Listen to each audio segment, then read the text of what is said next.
Hello বন্ধুরা, দেখুন আমি আজকে আবার ইঁচড় চিংড়ি নিয়ে চলে আসলাম।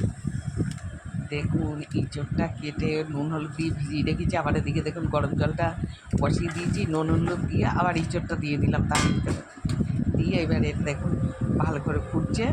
এবারে আমি এপাশে কড়া বসিয়ে তেল দিয়ে দিলাম। তেল দিয়ে দেখুন চিংড়ি মাছটা দিয়ে দিই, দিয়ে এইবার ভালো করে একটু নাড়াচাড়া দিয়ে কষিয়ে নিই।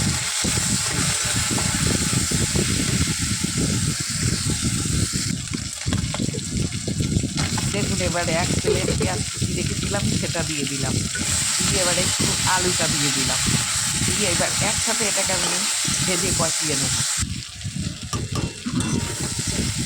দেখুন রসুন আর আদাটা আমি দিয়ে দিলাম, রসুনটা হাফ থেতো করা, আদাটা মিক্সচারে তৈরি করা। দেখুন ইঁচড়টা দিয়ে দিলাম, দিয়ে আমি এটাকে ভালো করে বেশ নাড়িয়ে কষিয়ে নেবো।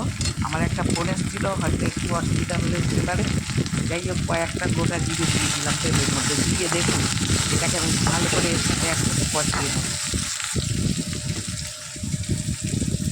দেখুন মশলা দেখুন, জিরের গুঁড়ো, ধনিয়ার গুঁড়ো, হলুদ আর লাল লঙ্কার গুঁড়ো আর টমেটো দেখুন একসাথে দিয়ে এটাকে আমি ভালো করে, আমি শীতের সময় লবণ দিতাম তো ওই জন্য আমি লবণটা এখন দিলাম না, দুবার লবণ দিয়েছি, লবণ বেশি হয়ে যাবে।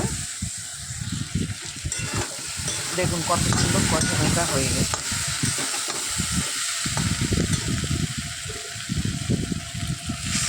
এবার দেখুন পরিমাণ মতন জলটা দিয়ে দিলাম।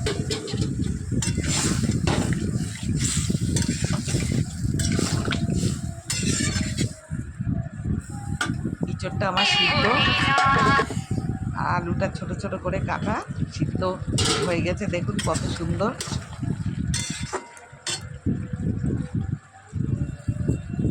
দেখুন কয়েক দানা চিনি দিয়ে দিলাম, একটু মিষ্টি না দিলে ভালো লাগবে না।